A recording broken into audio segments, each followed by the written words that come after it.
สวัสดีค่ะนักเรียนทุกคนคุณครูปลายทางแล้วก็นักเรียนปลายทางทุกคนนะคะ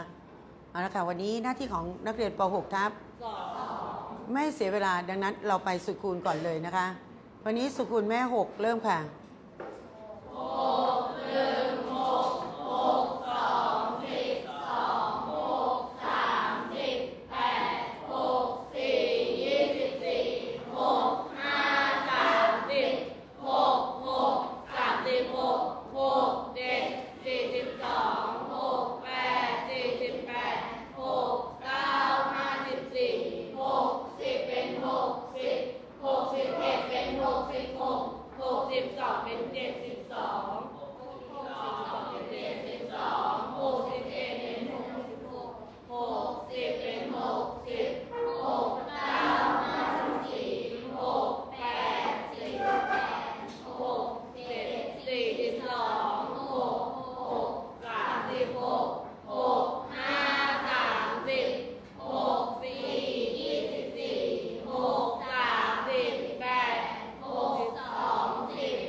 จำนวนเฉพาะค่ะ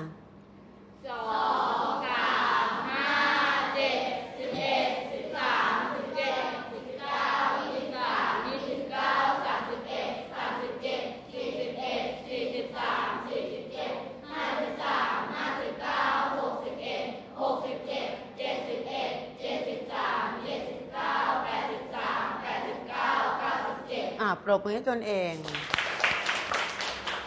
ตอนนี้ใครท่องสุคูณโอ้ให้คนเดียวนะคะทันจีลาเอาไม้ให้เพื่อน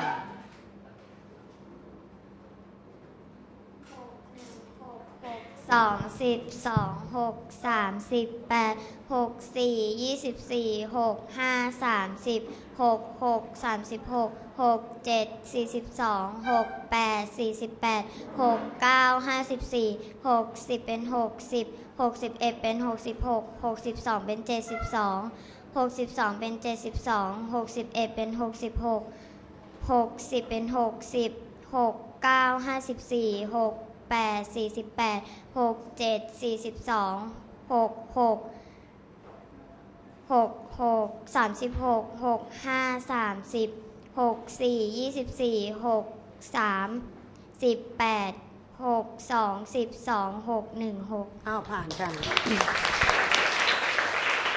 จำนวนเฉพาะค่ะเตรียมตัวยืนเลยนะคะ1 2 3 4โอเคครบ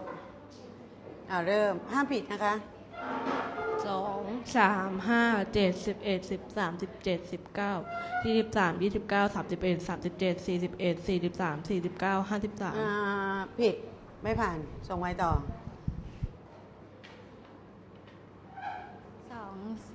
2 3 5 7 11 13 17 19 23 29 31 37 41 43 47 53 59 61 67 71 73 79 83 89 97ผ่านค่ะ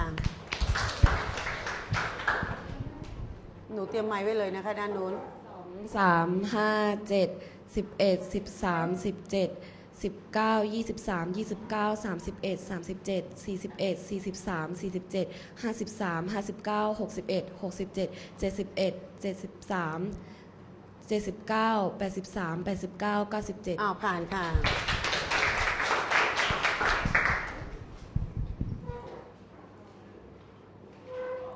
3 5 7 11 13 17 19 23 29 31 37 41 43 47 53 59 61 67 71 73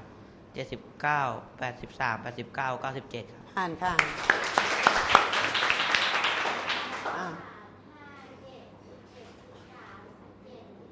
23 29 31 37 41 43 47 53 59 61 67 71 73 79 83 89 97ผ่านค่ะเมื่อกี้หนูยืนด้วยเหรอคะ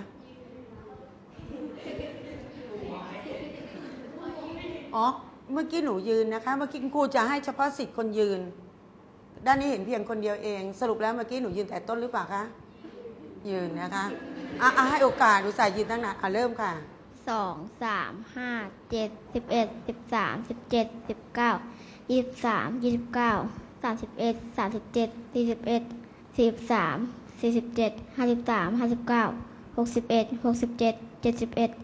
73 77 ผิดค่ะ หมดสิทธิ์เอาละค่ะ สรุปแล้ววันนี้ผ่านกี่คน4 คน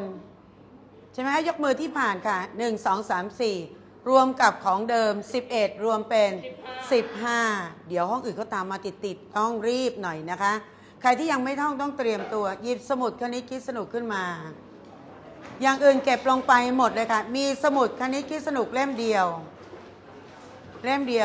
ปากกาก็มีอยู่แค่2 ด้ามนอกนั้นเก็บหมดค่ะเก็บหมดจะเป็นกระเป๋าเป็นอะไรก็ตามเก็บลงหมดเดี๋ยวมาดูไหวพริบของนักเรียนแล้วก็ทักษะการคิดคำนวณนิดหนึ่ง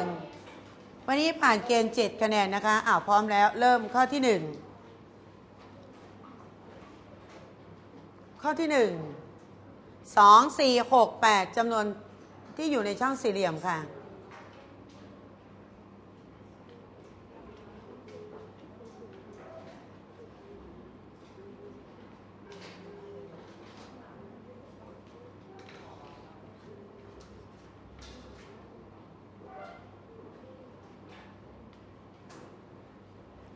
ต่อไป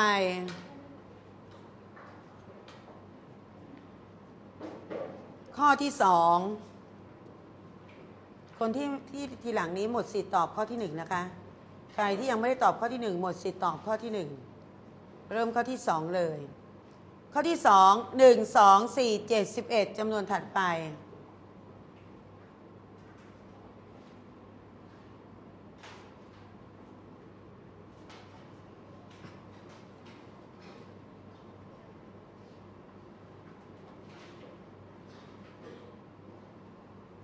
ต่อไปข้อที่3 1 4 9 16 25จำนวนถัดไป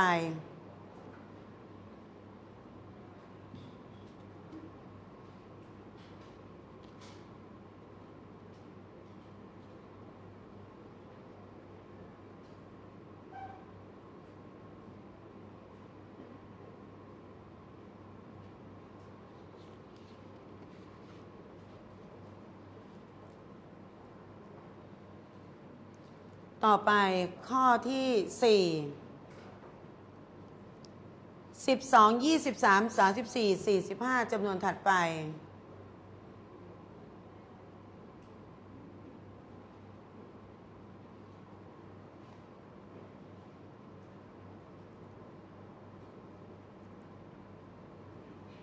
ต่อไปข้อที่5 1 3 2 4 3จำนวนถัดไป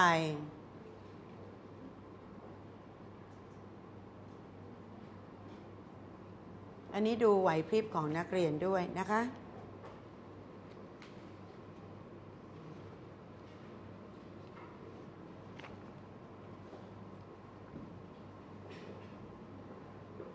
ต่อไปข้อที่6 2 5 8 11จำนวนถัดไป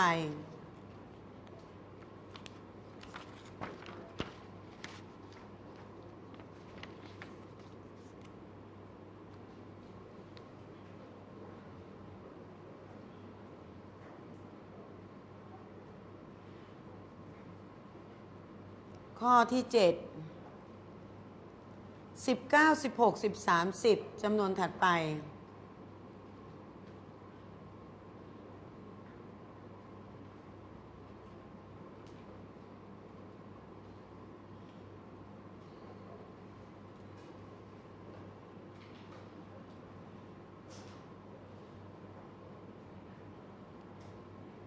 ต่อไปข้อที่8 50 15 20จำนวนถัดไปคิดให้ดีนะข้อนี้มันยากสักนิดหนึ่งต่อไปข้อที่9 1 เศษ1ส่วน2เศษ1ส่วน4เศษ1ส่วน8จำนวนถัดไป